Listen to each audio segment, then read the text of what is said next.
Hi, this is Jill, Healthcare IT Specialist with Easy Tech Compliance, collaborating with KMC University to kind of help out with some of those help desk questions.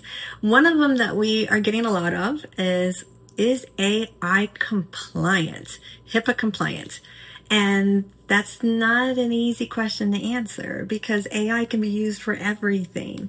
But what we're going to focus on this help desk question is within the healthcare clinic with integration with our electronic health records. We know some of the programs are actually adding on these services. Sometimes it's a beta test, and it's an actual true service that you can add on to your electronic health records.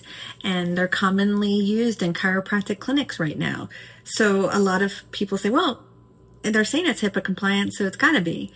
And I just want you to think about, first of all, what AI is. And sometimes when we're tracking protected health information, because that's our job as covered entities, providers, you got to protect it. But before you can protect it, you got to know where it is, where it resides, where it's transmitted, and what's happening to it. AI technology involves the use of computer algorithms. So if you can imagine, mass data of these algorithms is analyzed, and these create these models to problem solve, to do what our human brains do.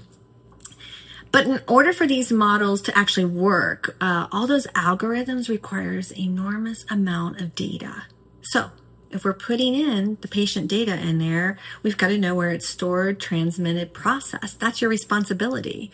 So the question is, when it comes to AI, is the use of the minimum use. Remember that whole thing, we always hear that, use the minimum amount of PHI for the intended purpose.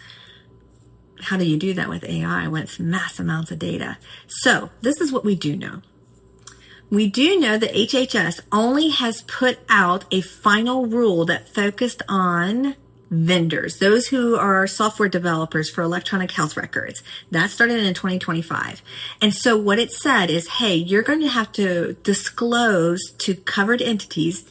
The vendor is going to have to disclose to doctors all the technical information, all about how they're using the information, the performance, the testing, the security.